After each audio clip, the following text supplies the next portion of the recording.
আমার কাছে দুটি চকলেট আছে এবং আপনার সেই দুটি চকলেটই চাই। ইংলিশে কিভাবে বলবেন? I want both of the chocolates. এখানে আমরা বোথ এর সম্পর্কে জানবো। বোথকে আমরা দুটি জিনিস, দুটি বস্তু অথবা দুটি মানুষকে একত্রে বোঝাতে ইউজ করি।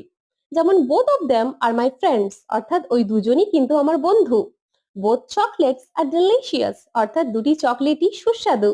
I want both T and coffee. আমার চা এবং কফি দুটোই চাই।